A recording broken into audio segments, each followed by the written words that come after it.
اعوذ باللہ من الشیطان الرجیم بسم اللہ الرحمن الرحیم بئس ما اشتروا بہ انفسہم، کیا ہی بری چیز ہے جس کے بدلے انہوں نے سودا کر لیا اپنی جانوں کا۔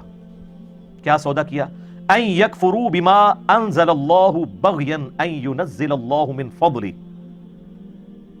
کہ وہ جو کتاب اللہ جو نازل ہوئی تھی ان کی طرف، اس کتاب کو انہیں پس پش ڈال دیا حسد کی وجہ سے۔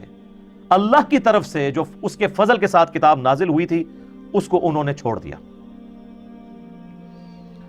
ان ینزل اللہ من فضلہ علی من یشاء من عبادہ، اور یہ وہ کتاب ہے کہ اللہ تعالیٰ اپنے فضل سے جسے چاہتا ہے اپنے بندوں میں سے ہدایت کی طرف لے کر آتا ہے۔ اللہ نے کتاب نازل کی تھی، یہ بھی اس کا فضل، لیکن اس فضل سے استفادہ انہوں نے کرنا ہے جنہوں نے اپنے برتن کا منہ کھولا ہوا ہے۔ اگر کوئی شخص خود ہدایت قبول کرنے سے انکار کر دینا، پھر دنیا کی کوئی کتاب کوئی پیغمبر اسے ہدایت نہیں دے سکتا۔ یہ اللہ تعالیٰ کا ایک سمجھ لیں کہ اس کی سنت ہے، اور اللہ کی سنت نہیں بدلتی کہ والذین جاہدوا فینا لنہدینہم سبلنا، سورۃ العنکبوت کی آخری آیت ہے۔ جو لوگ ہماری راہ میں کوشش کریں گے نا، ان کے لیے ہم اپنی راہیں کھولیں گے۔ جو کوشش نہیں کرے گا اس کے لیے قرآن میں کوئی ہدایت نہیں ہے، انبیاء کی تعلیمات میں کوئی ہدایت نہیں ہے۔ جتنی مرضی تیز بارش ہو، اگر ایک برتن ہی الٹا پڑا ہوا ہے تو کبھی بھر سکتا ہے؟ نہیں۔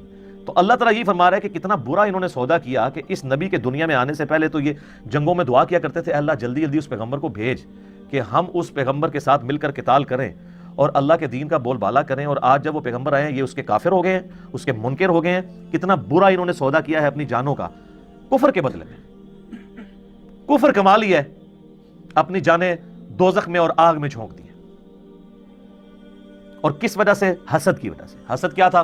وہ یہ کہتے تھے کہ پیغمبر بنی اسرائیل میں ہوگا، یہودی النسل ہوگا تو ہم اسے مانیں گے، اسماعیلی پیغمبر کو ہم نہیں مانیں گے۔ حالانکہ یہ بات وہ بھی مانتے تھے کہ حضرت اسماعیل علیہ السلام بھی تو ابراہیم کے بیٹے ہیں، تو چاہے بنو اسرائیل ہوں یا بنو اسماعیل، دونوں ہے تو ابراہیم ہی ہے۔